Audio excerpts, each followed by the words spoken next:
স্বাগত জানাচ্ছি প্রযত্নে বাংলাদেশে। আর এই আয়োজনে আপনাদের সাথে রয়েছি আমি সুলতানা স্বর্ণা, এবং আজকের আমাদের আয়োজনের বিষয় জুলাই ঘোষণাপত্র ঘিরে ঐক্য কতটা চ্যালেঞ্জ। এবং এই বিষয়ে আলোচনা করতে আমাদের সাথে স্টুডিওতে আজ উপস্থিত রয়েছেন বিএনপির সাবেক সংসদ সদস্য অ্যাডভোকেট সৈয়দা আসিফা আশরাফি পাপিয়া, এবং আমাদের সাথে রয়েছেন বৈষম্য বিরোধী ছাত্র আন্দোলনের দপ্তর সম্পাদক জাহিদ আহসান।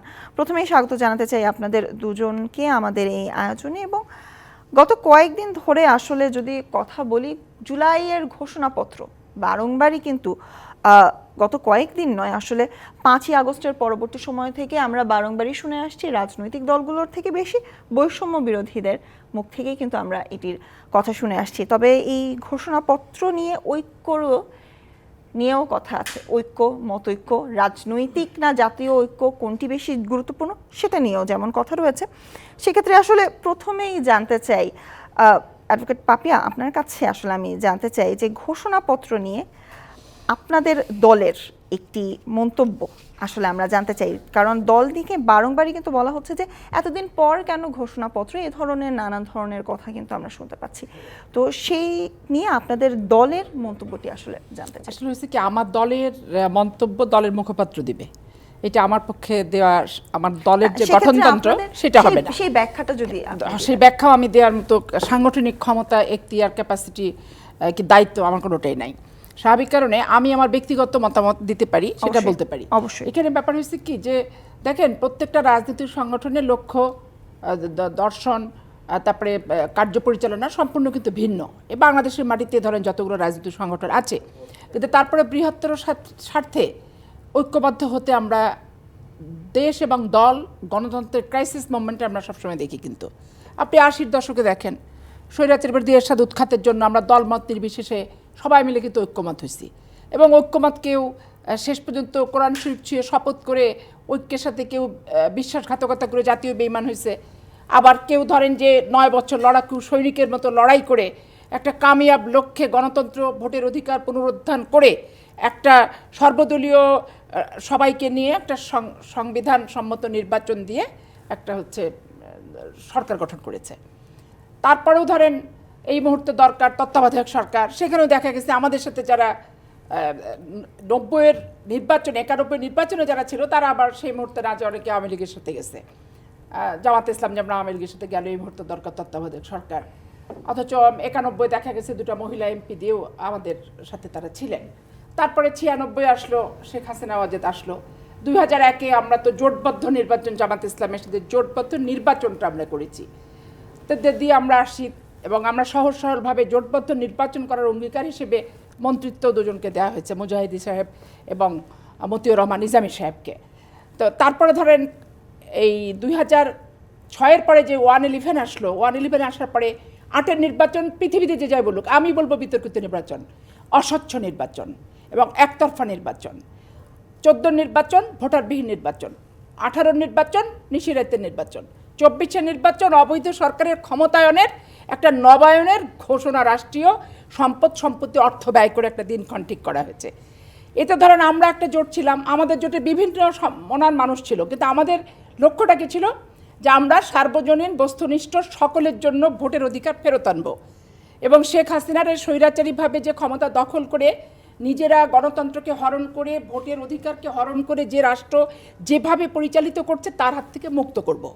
আমরা 15 বছর আন্দোলন করেছি, যুগপৎ আন্দোলন করেছি, আলাদা আলাদা ব্যারাকে আন্দোলন করেছি, কিন্তু আমরা ওই ক্ষেত্রে ঐক্যমত ছিলাম।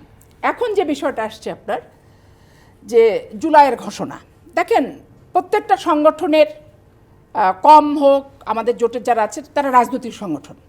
এখন আপনারা 10টার সময় হুটহাট করে ডাকলেই আমার দলে তো আমি যে আলোচনা করতে হবে ওখানে কি কি বিষয়বস্তু, আমার দলের ফোরামে আমার নীতি নির্ধারণী জায়গায় জেনে বুঝে জনগণের পালসের সাথে তো আমাকে সিদ্ধান্তটা নিতে হবে। হুটহাট করে নিজেদের প্রয়োজনে একটা ডেকে পাঠিয়ে দিল রাত 10টার সময় ফোন করে, কে আসলো না। আর এখন এই ঘোষণাপত্র তো আপনার কখনোই চূড়ান্ত হচ্ছে না, কি হবে না, মানে সবাইকে মিলে এজেন্ডা নিয়ে আলোচনা করি। আমি এই সরকারের একটা অদ্ভুত ট্র্যাডিশন লক্ষ্য করছি, যে স্বৈরাচার শেখ হাসিনাকে উৎখাত করেছি, স্বৈরাচার এরশাদকে উৎখাত করেছি, তো রাত 10টার সময় স্বৈরশাসকের মতো ফোন দিয়ে ওইভাবে ডেকে কি কোনো অরিজিনাল আলোচনা তো ফলপ্রসূ হয় না, ফিজিক্যাল উপস্থিতি হয়, কিন্তু কার্যকারিতা গ্রহণযোগ্য একটা সিদ্ধান্ত যে আমি দেব, আমার ফোরামের, আমার দলের, আমার মতামত নিয়ে, আমার জোটের নিয়ে তো আমাকে সেখানে উপস্থাপন করতে হবে, এবং সেটা তখন আমি কোনো মতামত দিতে পারবো।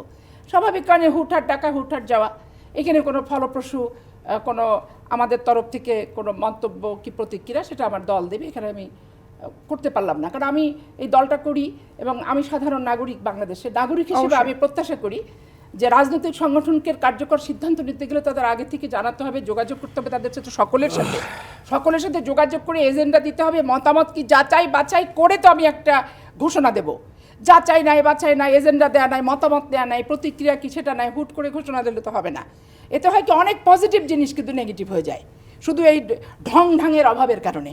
মানে প্রক্রিয়াগত যে ধারাবাহিকতাগুলি আছে, এই সিস্টেমগত ধারাবাহিকতাগুলো ঠিকঠাক পালন না করার কারণে অনেক শুভ জিনিস অশুভ হয়ে যায়, কার্যকর জিনিস অকার্য হয়ে যায়। অনেক জিনিস আমাকে করতেই হবে কিন্তু আমি কাঙ্ক্ষিত লক্ষ্যে পৌঁছাতে পারছি না, অবশ্যই এইসব ঢংঢাঙের অভাবের কারণে। সেক্ষেত্রে ঐক্য থাকছে না দেখে জুলাই ঘোষণাপত্র কি বিলম্বিত হচ্ছে? না, ঐক্য থাকছে না। আমি করতে চাই জাহিদ হাসানের কাছে। জাহিদ, আপনি যদি মন্তব্য করা এখন বলতেন যাবে না। যে ঘোষণাপত্র নিয়ে আসলে দেরি নয়, আবার তাড়াহুড়োও নয়, এমন একটি মন্তব্য কিন্তু করা হয়েছে, পাটোয়ারি সাহেব কিন্তু করেছেন। এবং সেক্ষেত্রে যদি আপনার কাছে জানতে চাই যে ঘোষণাপত্রর দফায় দফায় কিন্তু সময়টা বিলম্ব করা হচ্ছে, এটাও কি কোনো স্ট্র্যাটেজি, না এটা আসলে পরিকল্পিতভাবে কোনো ঐক্য নেই দেখে পেছানো হচ্ছে, কারণ সেটা লিখতে বিলম্ব হচ্ছে, নাকি বারংবার পরিবর্তন হচ্ছে দেখে বিলম্ব হচ্ছে? জি, ধন্যবাদ মাননীয় উপস্থাপক, আমার সহ-আলোচক তাকে ধন্যবাদ জানাচ্ছি। প্রথম কথা হচ্ছে, আমরা বৈষম্যবিরোধী ছাত্র আন্দোলনের পক্ষ থেকে আমরা একটি দাবি জানিয়েছি যে জুলাই আগস্টের যে গণঅভ্যুত্থান, সেই গণঅভ্যুত্থানে এখন অবধি তালিকা চূড়ান্ত না হলেও আমরা সবাই ধারণা করছি প্রায় 2000 মানুষ শাহাদাত বরণ করেছেন, 30,000 মানুষ পঙ্গুত্ব বরণ করেছেন, অনেকজন প্রায় 600 থেকে 700 মানুষ চোখ চিরতরে হারিয়েছেন। এবং এই আন্দোলন কোনো রকমের কোনো হুট করেই আন্দোলন না, যেটা পাপিয়াপা বললেন যে গত 16 বছর ধরে ওনারা লড়াই করছেন, একথা সত্য। ওনারা সহ আরও অনেকগুলো ফেসিবাদ বিরোধী দল লড়াই করছেন। আমরা আমাদের ছাত্রদের জায়গা থেকে চেষ্টা করেছি, সর্বশেষ এই জুলাই আগস্ট মাসে ছাত্রদের নেতৃত্বে বাংলাদেশের সকল রাজনৈতিক দল ফেসিবাদ বিরোধী, তাদের সম্মিলিত প্রচেষ্টায় আমরা এই স্বৈরাচারকে পালিয়ে যেতে বাধ্য করতে পেরেছি। সুতরাং এই যে দীর্ঘ লড়াই এবং এই যে এতজন মানুষের প্রাণের বিসর্জন, আত্মত্যাগ, এর একটা নিশ্চয়ই স্বীকৃতি দরকার। এবং কেন মানুষ প্রাণ দিলেন? মানুষ তো হুট করেই রাস্তায় নেমে গুলির সামনে বুক পেতে দেন নাই। আমরা আবু সাঈদের সেই সিম্বলিক আইকন দেখেছি যে 2 হাত প্রসারিত করে গুলির সামনে দাঁড়িয়ে গেছেন। এর একটা স্বীকৃতি, একটা ঘোষণাপত্র দরকার। পৃথিবীর প্রত্যেকটা বিপ্লবেরই একটি ঘোষণাপত্র বা প্রোক্লেমেশন থাকে। আমরা সেই জায়গা থেকে দাবি জানিয়েছি সরকারের প্রতি, এবং এই প্রোক্লেমেশনটা মূলত শুধু একটা ঘোষণা নয়, এর একটা লিগ্যাল বাইন্ডিংস থাকে। এইটাকে সংবিধানে অন্তর্ভুক্ত করা হয়। 1971 সালের যে মহান মুক্তিযুদ্ধ, আমাদের পূর্বপুরুষরা যে আত্মত্যাগ করেছেন, সেটা কিন্তু বাংলাদেশের সংবিধানে অ্যাপেন্ডিক্স আকারে যুক্ত আছে। সুতরাং এই লিগ্যাল বাইন্ডিংস আকারে প্রোক্লেমেশন যাতে দেওয়া হয়, আমরা দাবি জানিয়েছি। সরকার বলেছেন যে তারা এটা খুব দ্রুত দিবেন। আমরা একটা আলটিমেটাম দিয়েছিলাম যাতে 15ই জানুয়ারির মধ্যে দেওয়া হয়। আমরা দেখেছি 15ই জানুয়ারির মধ্যে সরকার একটি কার্যকরী উদ্যোগ নিয়েছেন, এবং আমরা 31 ডিসেম্বরে প্রথমে ছিল যে 24-এর মধ্যেই যেন হয়, তারপর কিন্তু এসেছে 15 জানুয়ারি। প্রথমবারই কিন্তু আপনারা বলেননি 15 জানুয়ারির কথা। না, আমরা 31শে ডিসেম্বর যে মার্চ ফর ইউনিটি হলো শহীদ মিনারে, সেদিন 15 জানুয়ারির কথা বলেছি। এবং ঘোষণাপত্র আসলে না, ঘোষণাপত্রটি যেহেতু একটা লিগ্যাল বাইন্ডিংসের ব্যাপার আছে, যেহেতু একটি আইনগত প্রক্রিয়ার সাংবিধানিক স্বীকৃতির ব্যাপার আছে, সেজন্য আমরা মনে করছি এর সঙ্গে বাংলাদেশের সকল রাজনৈতিক দল এবং এই গণঅভ্যুত্থানে যারা অংশীজন ছিল, বিএনপি, জামাত আর অন্য রাজনৈতিক দল আরও যারা ছিল, সবার একটা অন্তর্ভুক্তি প্রয়োজন, একটা ন্যাশনাল ইউনিটি প্রয়োজন প্রোক্লেমেশনের জন্য। আমরা সরকারের কাছে সেই ভারটি ন্যস্ত করেছি, এবং সরকার আমরা দেখেছি গতকালকে বাংলাদেশের প্রায় সকল রাজনৈতিক দলকে ডেকেছেন। বৈষম্যবিরোধী ছাত্র আন্দোলনের প্রতিনিধিরা সেখানে ছিল। সুতরাং আপনি জনাব নাসিরউদ্দিন পাটোয়ারি যে উক্তিটি বললেন যে খুব তাড়াহুড়া করেও নয় এবং খুব দেরি করেও নয়, আমি মনে করি এটা খুবই চমৎকার পজিশন যে এত বেশি তাড়াহুড়া করা যাবে না যাতে করে বাংলাদেশের কোনো একটি রাজনৈতিক দল কিংবা কোনো একজন অংশীজন যারা এই গণঅভ্যুত্থানে সরাসরি অংশগ্রহণ করেছেন, গত 16 বছর ফেসিবাদের বিরুদ্ধে ক্রমাগত লড়াই করেই গেছেন, তারা যাতে কোনোভাবে নিজেদেরকে বিচ্ছিন্ন না ভাবেন, কোনোভাবে তাদের মতামত না নেওয়া হয়, এরকম পরিস্থিতি যাতে না হয়। এবং একই সঙ্গে এটা এত বেশি দেরি না করা, যেটা একদম হবে না এবং এই গণ অভ্যুত্থানের এই গণহত্যার স্বীকৃতি থাকবে না, সেরকম পরিস্থিতি সৃষ্টি না হয়, এই চেষ্টাটি আমরা সরকারের থেকে চাই। আমরা দেখেছি যে আমরা যেটা এই 15ই জানুয়ারি রাতেও বলেছি যে সরকার চাইলেই এই উদ্যোগটি আরও আগে নিতে পারতেন। সেক্ষেত্রে পাপিয়া আপা যে অভিযোগটি করলেন যে তারা যথেষ্ট সময় পাননি, আমি তার সঙ্গে পুরোপুরি একমত, আমি তার সঙ্গে মোটেই দ্বিমত করছি না। আমরা মনে করি 31শে জানুয়ারি যখন শহীদ মিনার থেকে আমরা এই ডাকটি দিলাম, আমরা তারও আগে থেকে নানাভাবে বলছি সরকার চাইলে এই 15 দিনের মধ্যে আরও আগে উদ্যোগটি নিতে পারতো, সকল রাজনৈতিক দলগুলোকে বলতে পারতো এবং রাজনৈতিক দলগুলো নিশ্চয়ই তাদের নিজেদের ফোরামে আলোচনা করতে পারতো যে এই ঘোষণাপত্র কী হবে, কী অন্তর্ভুক্ত থাকতে হবে। প্রত্যেক রাজনৈতিক দলের ভিন্ন ভিন্ন মতামত থাকতে পারে, আমরা আমাদের ড্রাফট দিব, বিএনপি তার ড্রাফট দিবে, জামাত ইসলাম তার ড্রাফট দিবে, বামপন্থী দলগুলো তাদের ড্রাফট দিবে, সবাই দিবে। সুতরাং এই জন্য রাজনৈতিক দলগুলোকেও যথেষ্ট সময় দেওয়া দরকার ছিল। সরকার আমরা মনে করি একটু মন্থর গতিতে, একটু ধীর গতিতে এগিয়েছে। সরকার চাইলে এটাকে আরেকটু দ্রুত গতিতে আগাইতে পারতো বলে আমরা মনে করি। অবশ্যই, এবং সেক্ষেত্রে আসলে ঘোষণাপত্র নিয়ে আমরা যখন কথা বলছি, আপনি নিজেও বলছিলেন যে আসলে অন্যান্য দল এবং সকল রাজনৈতিক দলের একটি ভিন্ন ভিন্ন এজেন্ডা থাকতেই পারে এবং তারা সেটি জানাবে, তবে সেক্ষেত্রেও কিন্তু আমরা ঐক্য লক্ষ্য করতে পারছি না, সেক্ষেত্রেও ভিন্ন ভিন্ন মত কিন্তু রয়েছে। পাপিয়া এখানে হয়েছে কি, ভিন্ন ভিন্ন এজেন্ডা, ভিন্ন ভিন্ন মত, সব কিছু যাই হোক, আমরা স্বৈরাচার শেখ হাসিনাকে উৎখাত করার জন্য 15টা বছর বিএনপি সহ যে শরিক দলগুলো, বিরোধী দলগুলো রাজপথে যে আন্দোলনটা করেছে, এতে দেখেন আমরা ইলিয়াস আলী হারিয়েছি, আজ পর্যন্ত আয়নাঘর তৈরি হয়েছে। তারপরে আমার এই যে ছিল আমরা চৌধুরী আলম, সে কিন্তু এখনও নাই। জনির সন্তান সম্ভবা স্ত্রী, সে প্রেগনেন্ট অবস্থায় জনিকে 14 সালে 5ই জানুয়ারির আন্দোলনে তাকে হাফিস করে দিল এই সরকার। তাহলে এখানে একটা আন্দোলন একদিনে তৈরি হয় না, একটা গাছ একদিনে উপর থেকে আসে না, একটা অঙ্কুরিতে হয়, বীজ দিতে হয়, লালন করতে হয়, পালন করতে হয়, করে একটা কামিয়াব লক্ষ্যে পৌঁছাতে হয়। সামরিক বাহিনীরা সদস্যরা গুলি চালাবো না বলে যে সিদ্ধান্তটা নিয়েছিল, এটা অনেক আগেও কিন্তু তারা নিতে পারত। প্রত্যেকটা নির্বাচনের আগের যারা জেনারেল ছিলেন দেখেন, প্রত্যেকে তারা পিঠা উৎসবে গেছে এবং বাংলাদেশের শ্রেষ্ঠ নির্বাচন হয়েছে বলে ভোটারবিহীন নির্বাচনকে তারা উল্লেখ করে, নিশিরাইতের নির্বাচনকে তারা উল্লেখ করে এবং এই অবৈধ ক্ষমতা দখলের মেয়াদ যে নবায়নের যে একটা রাষ্ট্রীয় সরকারের অর্থ ব্যয়ের যে দিনক্ষণ, সেটাকেও হচ্ছে তারা করেছে। তো তাহলে তখন আজকে যে চেতনাটা এসেছে জুলাই এবং আগস্টে, এই চেতনাটা যদি অনেক আগে আসতো, এক একটা নির্বাচনের সময় আসতো, যে এই মুক্তিযুদ্ধ বাংলাদেশের ভোট নিয়ে কিন্তু হয়েছে, 7 দফা কিসের ভিত্তিতে আসছে, শেখ মুজিবুর রহমান সাহেব জিতছে, তাকে তারা মানে না, পূর্ব পাকিস্তান পশ্চিম পাকিস্তানের যে দ্বন্দ্বটা, নির্বাচনের প্রতিনিধি হিসেবে যে স্বায়ত্তশাসন যেটা সেটা দিত না, এটা নিয়ে কিন্তু আসছে। অথচ দেখেন প্রত্যেকটা প্রশাসনের ছত্রছায়া A to Z এই অবৈধ সরকারকে নির্বাচন নাম যে করেছে, ওই অবৈধ নির্বাচনটাকে প্রত্যেকটা সর্বস্তরের ও আপ টু বটম সমর্থন দিয়ে আসার কারণেই আমরা কিন্তু কামিয়াব লক্ষ্যে নির্বাচনের সময় যে আন্দোলনগুলো করেছি, তার পূর্ব থেকে যে আন্দোলনগুলো করেছি, নির্বাচনটা বন্ধ করতে পারিনি কিন্তু সেই কারণে।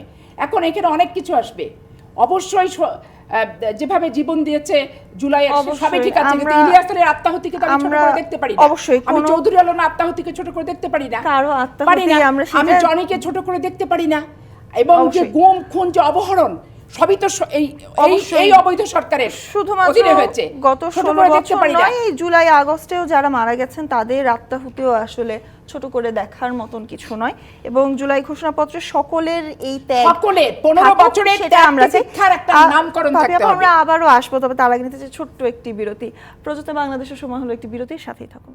স্বাগত প্রযত্নে বাংলাদেশে, আর আপনাদের সাথে আছি আমি সুলতানা স্বর্ণা। আজকের আমাদের আলোচনার বিষয়বস্তু জুলাই ঘোষণাপত্র ঘিরে ঐক্য কত চ্যালেঞ্জের, এবং এই নিয়ে কথা বলতে আমাদের সাথে রয়েছেন স্টুডিওতে বিএনপির সাবেক সংসদ সদস্য অ্যাডভোকেট সৈয়দা আসিফা আশরাফি পাপিয়া, এবং আমাদের সাথে রয়েছেন বৈষম্য বিরোধী ছাত্র আন্দোলনের দপ্তর সম্পাদক জাহিদ আহসান।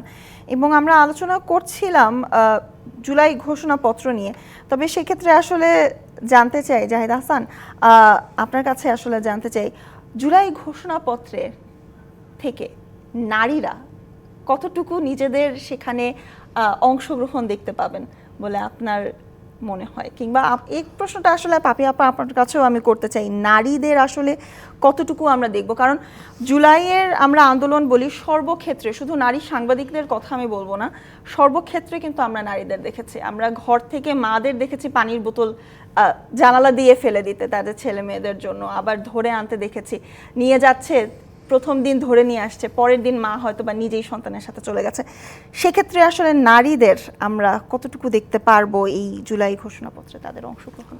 আচ্ছা, ধন্যবাদ। দেখুন, জুলাই ঘোষণাপত্রে সর্বশেষ কি থাকবে সেটি সরকার নির্ধারিত করবে সকল পক্ষকে নিয়ে। তবে সেক্ষেত্রে আপনাদের আমাদের যে ড্রাফটটি আছে, আমরা যে ড্রাফটটি করেছি, আমরা আমাদের ফোরামে আলোচনা করি, সেখানে আমরা দেখুন গত 16 বছরের যে লড়াই, একই সঙ্গে দেখুন আমাদের এই ভূখণ্ডের লড়াই আরও দীর্ঘ।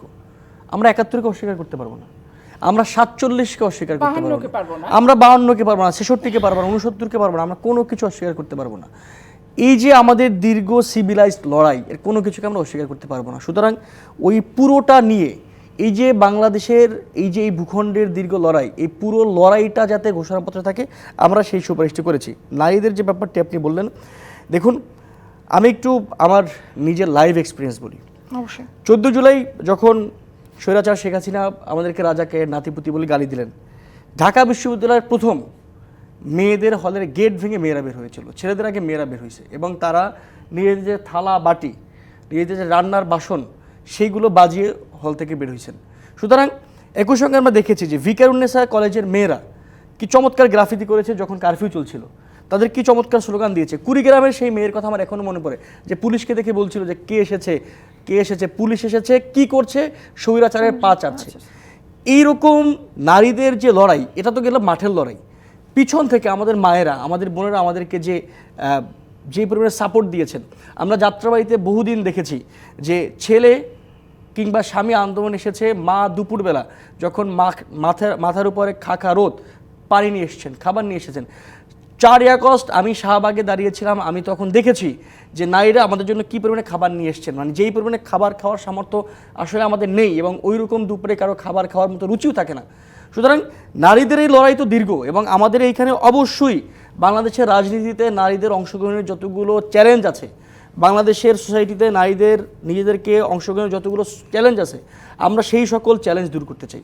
আমরা পুরোপুরি মনে করি বাংলাদেশের নারীদেরকে সরকার থেকে কিংবা বেসরকারিভাবে নানা ইনিশিয়েটিভ নিতে হবে, যে সকল ইনিশিয়েটিভের মাধ্যমে আমাদের নারীরা আমাদের রাজনীতিতে, আমাদের সোসাইটিতে নানাভাবে অংশগ্রহণ করতে পারবেন, নিজেদের মতামত প্রদান করতে পারবেন।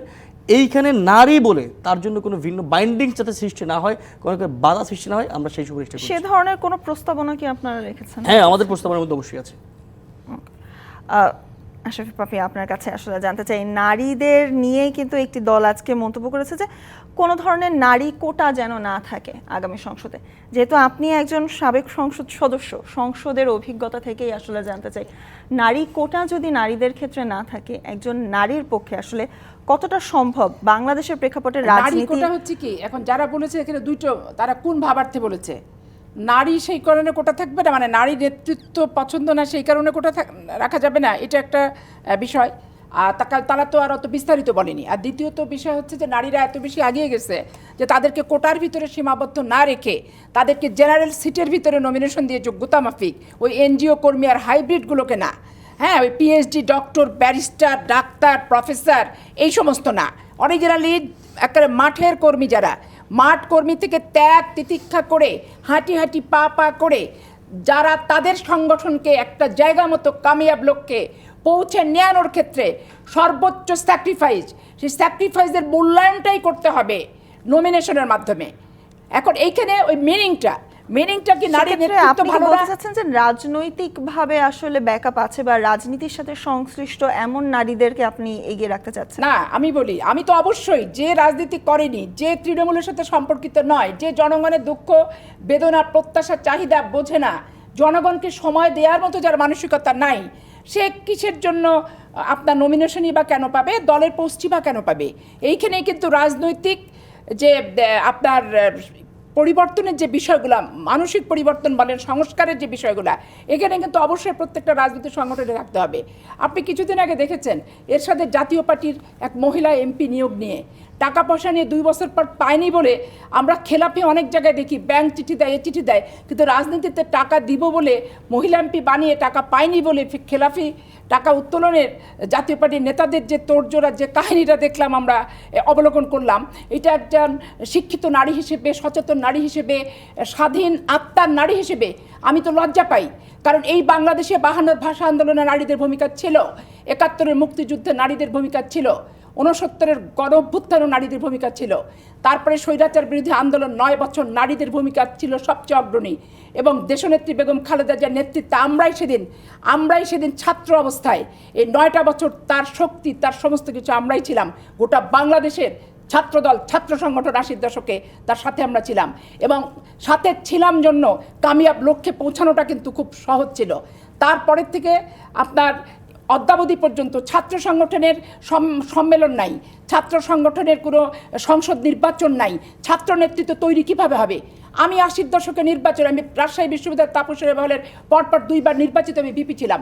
তা আমি তো তৃণমূল থেকে হয়ে আসা। আজকে বিষয়ভিত্তিক এক একটা বিষয় এক একজন এক্সপার্ট, তারা আজকে রাজনীতিতে আমাদের জ্ঞান দিচ্ছে, তারা আজকে রাজনীতির সংগঠনের সমালোচনা করছে। কিন্তু আমরা রাজনীতি যারা করে আসছি ছোট্টবেলা থেকে, যে 500, 700, 800, হাজার হাজার, লক্ষ লক্ষ মানুষের কথা শুনে খারাপটা, ভালোটা, মন্দটা, নন্দিতটা, নিন্দিতটা, যে চামড়া মোটা করে আমরা এই জায়গায় এসেছি, ওনারা কি এসেছেন? ওনারা কিন্তু আসেননি। শীততাপ নিয়ন্ত্রিত বসে বিদেশ থেকে ফান্ডের টাকা নিয়ে এনজিও পরিচালনা করে কিছু কিছু ফরম্যাট করে তারা তাদের মতো আমাদেরকে জ্ঞান দেয়। তো রাজনৈতিক সংগঠনের সাথে এনজিও কর্মীদের মেন্টালিটি হবে, এক মিলবে না। আজকে আপনি যখনই বলবেন আপনি রাজনৈতিক সংস্কার, এই যে নারীদের নেতৃত্বের বিষয়টা অবশ্যই সংস্কারের প্রয়োজন আছে। আমি সংরক্ষিত আসন কোনটা পছন্দ করি না, নারী নেতৃত্ব জায়েজ না যায় সেই ক্ষেত্রে সংরক্ষিত আসন বাতিল যারা চায় সেখানে আমার আপত্তি আছে। কিন্তু নারীর যোগ্যতা মাফিক ওই জেনারেল সিটে নমিনেশনের ক্ষেত্রে সংরক্ষিত আসন বাদ দিয়ে সরাসরি নির্বাচনের ক্ষেত্রে প্রত্যেকটা সংগঠনকে বাধ্য করা দরকার। নির্বাচন কমিশনের যে এত % নারীকে সরাসরি নির্বাচনে অংশগ্রহণ করতে দিতে হবে, সেই ক্ষেত্রে যদি সংরক্ষিত আসন বাদ যায় তাতে আমার কিন্তু কোনো আপত্তি নাই। কারণ আজকের যুগে দাঁড়িয়ে সংরক্ষিত আসনে মহিলা এমপি অলংকার হিসেবে আমি কেন হব, এবং নির্বাচিত এমপিদের 300 সিটে আমি কেন এমপি হব? আমি জনগণের ভোটে এমপি হতে চাই, সাধারণ মানুষের আকুতির ভোটে, ভালোবাসার ভোটে, অনুভূতির ভোটে আমি এমপি হতে চাই। তা আমি নিজেকে ছোট করতে যাব কেন, তাই না? তো এই ক্ষেত্রে এখন যারা বলেছে যে চাই না সংরক্ষিত, তারা কোন সেন্সে বলেছে তার সেন্সটা আমি জানি না, কারণ তারা ধারাবাহিকভাবে বর্ণনা দিয়ে বলেনি। তবে আমার নারী নেতৃত্ব নিয়ে আমার যে পজিটিভ ধারণা এবং প্রকৃত নারীদের প্রকৃত জায়গায় দেখতে চাওয়া, এটা আমার জীবনের শেষ মুহূর্তের একটা প্রত্যাশা। কারণ আপনি আজকে দেখেন হিলারি ক্লিন্টন নারী হওয়ার কারণে সে তার দলের নমিনেশন পায় নাই। আজকে সোনিয়া গান্ধী কোন দেশের মেয়ে, কেন রাজীব গান্ধীকে বিয়ে করলো, এই কারণে দেখেন তার দলেও কিন্তু এই সমস্ত ক্রাইটেরিয়া দেখা যায়। অথচ একটা ছেলে পার্টি করে না, পলিটিক্স করে, হুটহাট করে চলে আসলো, কোথা থেকে আসলো, কীভাবে আসলো, 8-এর পার্লামেন্ট থেকে শুরু করে 24-এর পার্লামেন্ট দেখেন, শুধু টাকার মালিক আর ব্যবসায়ীর আধিপত্য কোথায় এবং কি পরিমাণ, চিন্তা করে দেখেন। তা আমি হচ্ছে প্রকৃত রাজনৈতিক কর্মীদের প্রকৃত মূল্যায়ন চাই। অবশ্যই প্রকৃত মূল্যায়ন যেন ঘোষণাপত্র শুধুমাত্র নয়, আমাদের আগামীর রাজনীতিতেও আসে, সে কামনা আসলে আমরা করি। তবে এ পর্যায়ে নিতে চাই ছোট্ট আরেকটি বিরতি। প্রযত্নে বাংলাদেশের সময় হলো আরেকটি বিরতির, সাথেই থাকুন। আবারও স্বাগত প্রযত্নে বাংলাদেশে, এবং আজকে আমরা আলোচনা করছি জুলাই ঘোষণাপত্র ঘিরে ঐক্য কতটা চ্যালেঞ্জের, এবং এ নিয়ে আলোচনা করতে আমাদের সঙ্গে স্টুডিওতে রয়েছেন অ্যাডভোকেট সৈয়দা আসিফা আশরাফি পাপিয়া এবং আমাদের সাথে রয়েছেন জাহিদ আহসান। আবারও আপনাদেরকে স্বাগত জানাতে চাই, এবং এই পর্যায়ে আসলে কথা বলতে চাই ঐক্য নিয়ে, জাতীয় ঐক্য এবং রাজনৈতিক ঐক্য। গত কয়েকদিনের প্রেক্ষাপটে যদি বলি, জাতীয় ঐক্য এবং রাজনৈতিক ঐক্য দুটো নিয়েই কথা হচ্ছে, এবং ঐক্যর কথা আমরা যখনই বলছি, রাজনৈতিক দলগুলো যারা গত কয়েক যুগ ধরে রাজনীতি করে আসছে তারা এক ধরনের কথা বলছে, তারা নির্বাচন চাচ্ছে। তবে যারা কয়েক যুগ ধরে নির্বাচন করছে না, তারা কিন্তু বলছে সংস্কারটি আগে। সেক্ষেত্রে আসলে জানতে চাই আশরাফি পাপিয়া, আপনি যদি বলতেন ঐক্য বলতে আসলে কোনটি বেশি জরুরি বর্তমান প্রেক্ষাপটে, রাজনৈতিক ঐক্য না জাতীয় ঐক্য? রাজনৈতিক ঐক্য বলেন না জাতীয় ঐক্য বলেন, তার অর্থ এই নয় যে সকল সম্মতিতে ইয়েস স্যার সম্মতি দেওয়া। এখানে তর্ক হবে, বিতর্ক হবে, অনেক এজেন্ডা আসবে, একটা বিষয় নিয়ে অনেক পরামর্শ আসবে, অনেক জিনিস আসবে। তার ভিতর থেকে দেশ রাষ্ট্র জনগণের জন্য যেটা সবচেয়ে যুগোপযোগী, যেটা সার্বজনীন, সেটাকেই গ্রহণ করার দায়িত্ব হচ্ছে রাষ্ট্রের। কিন্তু আমরা করি কি, আমরা নিজের এজেন্ডা বাস্তবায়ন করার জন্য রাজনৈতিক মিটিং ডাকি। তখন হয় কি যে বিতর্ক উঠে, এই বিতর্কটা নিয়ে তখন মিডিয়া থেকে রেডিও, টেলিভিশন, আমাদের পার্শ্ববর্তী রাষ্ট্র ভারতেও দেখবেন সব ইউটিউব চ্যানেল খুলে খুলে টকশো শুরু হয়ে গেল বাংলাদেশের এজেন্ডা নিয়ে একটা মানে তেলেসমাতি পরিস্থিতির উদ্ভবটা হয়। যেখানে গণতন্ত্র আছে সেখানে তো দ্বিমত আছে, যেখানে গণতন্ত্র আছে সেখানে তো বিতর্ক আছে, যেখানে গণতন্ত্র মানে সহমত না, আমি তর্ক বিতর্ক সমস্ত কিছুর মাধ্যম দিয়ে যে সিদ্ধান্তটা নেব সেটা হচ্ছে সার্বজনীন, সেটা হচ্ছে যাতে সকলের জন্য ভালো হয় এইটা। কিন্তু আমি তর্ককে খারাপ করে দেখি না, দ্বিমত পোষণকে খারাপ করে দেখি না, বিতর্ককে আমি খারাপ করে দেখি না। যার যার মনের ভিতরে যা যা আছে এজেন্ডাগুলো প্রকাশ করুক, তার ভিতর ভালো এজেন্ডাটা আমরা গ্রহণ করব। তখন আমরা যখন প্রকাশ্যগুলো আসবে আমরা তো বলতে পারবো যে অমুক এজেন্ডাটা আমার ছিল, আজকে একটা সার্বজনীন এজেন্ডা দিছি জন্য সর্বদলীয়ভাবে এটা গৃহীত হয়েছে। অবশ্যই এই যে স্বৈরাচার বিরুদ্ধে আন্দোলনের পরে, যুগপৎ আন্দোলন হওয়ার পরে 4 জোটের রূপরেখা যেটা ছিল, এখনও অনেকে কমরেডরা ছিল, কমিউনিস্ট পার্টির নেতারা বলে বেড়ায় যে 4 জোটের রূপরেখা তো আপনারা কেউ পালন করেননি। তো এই যে পালন করিনি, এখন আমাদেরকে কথা শুনতে হচ্ছে। তো পালন সবাই মিলে যদি করি, কোনটা করব? দেশের জন্য যেটা ভালো, গণতন্ত্রের যেটা মজবুত টেকসই, জনগণের জন্য যেটা ভালো, পাকাপুক্ত নিরপেক্ষ ভোটের বিধি ব্যবস্থার জন্য যেটা ভালো, রাজনৈতিক এবং প্রশাসনিক দুর্নীতিমুক্ত যে সংস্কারগুলো হবে সেটা তো সকলের জন্যই ভালো হবে, রাষ্ট্রের জন্যই ভালো হবে। আমরা তো পিছাবো না, আগাবো। তো এই জন্য তর্ক থাকবে, বিতর্ক থাকবে, দ্বিমত থাকবে, তার ভিতরেও কাঙ্ক্ষিত লক্ষ্যে আমাদের পৌঁছাতে হবে। কিন্তু তর্ক বিতর্ক দ্বিমত মানেই না যে ভেস্তে গেল, ভাঙন সৃষ্টি হলো, তর্ক বিতর্কের জন্যই তো মতৈক্যটি সৃষ্টি হচ্ছে এবং ঐক্যটাকে চ্যালেঞ্জিত বারবার কিন্তু চ্যালেঞ্জ না, করা ঐক্য হচ্ছে। চ্যালেঞ্জ হচ্ছে না, ঐক্য চ্যালেঞ্জ হচ্ছে না। ভালো জিনিসটা গ্রহণ করতে গেলে তর্ক বিতর্ক দ্বিমত থাকবেই, এর ভিতর থেকে ভালো জিনিস বের করে আনতে হবে। আর নাইলে ইয়েস স্যার, জি স্যার, হুঁ স্যার, যেটা চললো 15 বছর এটাই চলবে। আপনার মন্তব্য আসলে জানতে চাই, রাজনৈতিক ঐক্য না জাতীয় ঐক্য জুলাই ঘোষণাপত্র ঘিরে আসলে কোনটা বেশি চ্যালেঞ্জের মুখে? এখন একটি জাতীয় ঐক্য দরকার। বাংলাদেশের ফেসিবাদ বিরোধী আন্দোলনে যারাই ভূমিকা রেখেছে, এটা জুলাই আগস্ট হোক কিংবা তার পূর্ববর্তী সময় হোক, এই সবার একটা জাতীয় ঐক্য দরকার আমাদের এই বাংলাদেশের স্বার্থে। যে বাংলাদেশ আমরা চেয়েছি, যে বাংলাদেশ আমরা এখনও চাচ্ছি, যে বাংলাদেশের জন্য সবাই একতাবদ্ধ, এটা জাতীয় ঐক্য দরকার। জাতীয় ঐক্যতে কিছু চ্যালেঞ্জ আছে এবং সেই চ্যালেঞ্জগুলো দূর করা সম্ভব, এগুলো সলভেবল। এগুলো এমন কিছু নয় যেগুলো সমাধান করা সম্ভব নয়। যেহেতু আমরা একতাবদ্ধ হয়ে ঐক্যবদ্ধ থেকে একটি 16 বছরের জগদ্দল পাহাড়কে সরিয়ে দিতে পেরেছি, সুতরাং এই কিছু ছোটোখাটো বিষয় নিয়ে আমাদের একতাবদ্ধ হওয়াটাকে আমি অসম্ভব মনে করি না।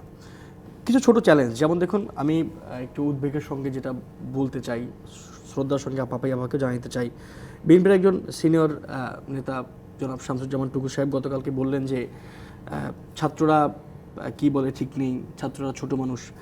আমি একটি ব্যাপার মনে করতে চাই, একটা রাজনৈতিক শিষ্টাচার আমি ধারণ করি যে পৃথিবীতে প্রত্যেকজন মানুষের একটা পলিটিক্যাল ডিগনিটি আছে। যারাই একটা পলিটিক্যাল কমিউনিটিকে বিলং করে তাদের প্রত্যেকের পলিটিক্যাল ডিগনিটি আছে।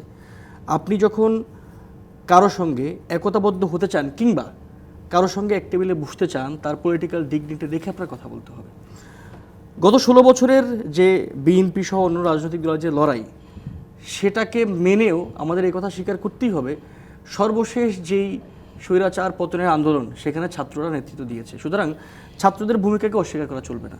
এবং এই যে ছাত্রদেরকে বারবার তাদের ভূমিকা কিন্তু আসলে কেউ অস্বীকার করছে না। আমি অস্বীকার, কারণ আজকেও কিন্তু মহাসচিব আপনাদের পক্ষেই কিন্তু কথা বলেছেন। একটু এই মহাসচিব বলছেন, আমি সেটা দেখছিলাম টিভিতে, সেজন্য নিশ্চয়ই তাকে ধন্যবাদ। কিন্তু ধরুন, আপনি যখন বলেন যে ছাত্রদের কথা ঠিক নেই, এবং এর আগেও আপনি দেখবেন যখন আমরা রাষ্ট্রপতি চুপ্পু অপসারণের সময় সকল দলের সঙ্গে নানাভাবে সংলাপ করছিলাম, বৈষম্যবিরোধী ছাত্র আন্দোলনের পক্ষ থেকে বিএনপির কাছে আমাদের সাথে একাধিকবার সংলাপ হয়েছে, অন্য রাজনৈতিক দলের সঙ্গে একাধিকবার সংলাপ হয়েছে। তখন আমরা একই কথা বলছিলাম, একই কথা শুনছিলাম যে এই ছোটো ছোটো ছেলেমেয়েদের সঙ্গে কী কী কথাবার্তা বলবো। আমি মনে করি বিএনপি যারা সিনিয়র নেতৃবৃন্দ আছেন, নিশ্চয়ই তারা আমাদের অভিভাবক তুল্য, তাদেরকে আমরা যথেষ্ট সম্মান শ্রদ্ধার চোখে দেখি এবং তাদের লড়াইকেও আমরা মোটেই কোনোভাবেই অস্বীকার করতে চাই না, এবং এটা কোনোভাবে ডিনাই করে নতুন বাংলাদেশের দিকে পা দেওয়া যাবে না বিশ্বাস করি। কিন্তু এই ব্যাপারটিও মনে রাখতে হবে যে আমরা এখন যারা এই জুলাই গণঅভ্যুত্থানের সামনে ছিলাম, নিশ্চয়ই বিএনপির ব্যাকিং নিশ্চয়ই ছিল, এই যারা সামনে ছিলাম আমরাও একটি পলিটিক্যাল কমিউনিটিকে ধারণ করি, আমরাও বাংলাদেশের পলিটিক্যাল কমিউনিটির অংশ, সুতরাং এই ডিগ্রিটা দরকার। দ্বিতীয় যে ব্যাপারটি হবে সেটা হচ্ছে আমাদের একটি ব্যাপার ঐক্যবদ্ধ হওয়ার জন্য আমরা যে নতুন বাংলাদেশ চাই, এই যারা শহীদ হলেন কিংবা যারা এখনও আহত হয়ে হসপিটালে কাতরাচ্ছেন তাদের যে আকাঙ্ক্ষা, সেই আকাঙ্ক্ষার বাংলাদেশের জন্য আমাদের প্রত্যেককে সরকারের জায়গার বাইরেও নিজের জায়গা থেকে কাজ করতে হবে। ব্যাপারটি কেমন খেয়াল করুন। ধরুন একজন মানুষ যিনি রাস্তায় চা বিক্রি করেন কিংবা সবজি বিক্রি করেন, তার কাছে নতুন বাংলাদেশ মানে কি, তার কাছে সুন্দর বাংলাদেশ মানে কি? তার কাছে সুন্দর বাংলাদেশ মানে তিনি যখন সবজি বিক্রি করতে যাবেন তার কাছে কেউ চাঁদা চাইবে না। একজন রিক্সাওয়ালা, তার কাছে সুন্দর বাংলাদেশ মানে কি? তার কাছে সুন্দর বাংলাদেশ মানে হচ্ছে তিনি যখন সবজি কিনতে যাবেন তার কাছে মনে হবে তিনি এই সবজির দাম যাতে তার নিজের যে ক্ষমতা সে সামর্থ্যের বাইরে না হয়। আমরা খুবই উদ্বেগের সঙ্গে লক্ষ্য করলাম, নিশ্চয়ই বিএনপিও এগুলো নিয়ে কনসার্ন, যে 5 আগস্টের পরে যে বিএনপির তৃণমূলের বিভিন্ন রকমের বিভিন্ন পর্যায়ের নেতা কর্মীরা এখনও সেই পুরনোভাবেই আওয়ামী লীগের কায়দায় এখনও সেই চাঁদাবাজি কিংবা কোনো কোনো জায়গায় এই সিন্ডিকেটের সঙ্গে অন্তর্ভুক্ত আছেন। সরকার নিশ্চয়ই সেক্ষেত্রে ল এনফোর্সমেন্টের ক্ষেত্রে কিছুটা ব্যর্থ আমি বলবো, কিন্তু এর বাইরেও আমাদের মনে রাখতে হবে বিএনপিরও এখানে একটা দায় আছে, যে তারা যখন এত এত অভিযোগ আসে, এই অভিযোগগুলো নিশ্চয়ই তাদের সাংগঠনিক বিধি ব্যবস্থা গ্রহণ করা দরকার। সুতরাং আমাদের নতুন বাংলাদেশ উপহার দেবার জন্য আপনি বলছেন ঘোষণাপত্রের ক্ষেত্রে একতাবদ্ধ হওয়া, আমি বলতে চাই এটাকে আরও একটু ব্রডার অ্যাঙ্গেলে দেখে যে শুধুমাত্র ঘোষণাপত্র নয়, যেই নতুন বাংলাদেশের আকাঙ্ক্ষায় আমরা এই জুলাই অগস্টে কোনো রকমের জীবনের পরোয়া না করে সবাই মিলে রাস্তায় নেমে এসেছিলাম, সেই নতুন বাংলাদেশ গড়বার জন্য কিছু কিছু জায়গাতে প্রত্যেক দলের ভিন্ন ভিন্ন ইডিওলজি ফিলোসফি বজায় রেখেও কিছু কিছু জায়গায় আমাদের একতাবদ্ধ থাকতে হবে, যে আমরা কোনোভাবেই নতুন বাংলাদেশে জনদুর্ভোগ সৃষ্টি হয়, জনগণ কষ্ট পায়, এরকম কোনো কিছুই আমরা করতে দিব না। সেখানে সরকারের বাইরেও আমাদের নিজেদের ক্ষেত্রে আমাদের নিজেদের জায়গা থেকে যতটুকু করার আছে ব্যক্তিগত জায়গা থেকে সাংগঠনিক জায়গা থেকেও সেই ক্ষেত্রে যাতে আমরা কোনোভাবে বাধা না দিই, বরং আমরা সেই ক্ষেত্রে আরও উৎসাহী হয়ে কাজ করি। একই সঙ্গে আমরা আরও দুঃখের সঙ্গে লক্ষ্য করলাম যে ধরুন 5 আগস্টের পরে একটা বিপ্লব একদিনে হয় না। 5 আগস্ট আমি মনে করি জুলাই অগস্টের এই গণঅভ্যুত্থানকে একটা বিপ্লবের দিকে রূপান্তর করতে হলে আমাদের এখন অনেক কাজ বাকি। দেখুন, আপনি পৃথিবীতে অন্যান্য বিপ্লবের হিস্ট্রি দেখলে, ফ্রেঞ্চ রেভলিউশন বলেন, রাশিয়ান রেভলিউশন, এই যে নানা রকম রেভলিউশন দেখলে আপনি কখনো দেখবেন না একদিনে বিপ্লব হয়।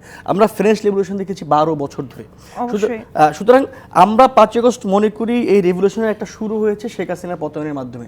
শেখ হাসিনার আমি একটু শেষ করতে চাই, সেই ঐক্যটা আসলে আমার সময় একদমই শেষ, সেজন্য আসলে বলতে চাই যে সেই ঐক্য, জাতীয় ঐক্য, রাজনৈতিক ঐক্য সব মিলিয়ে আসলে জুলাই ঘোষণাপত্র বারংবারই কিন্তু ঐক্য এবং মতৈক্য নিয়ে আমরা কথা বলছি।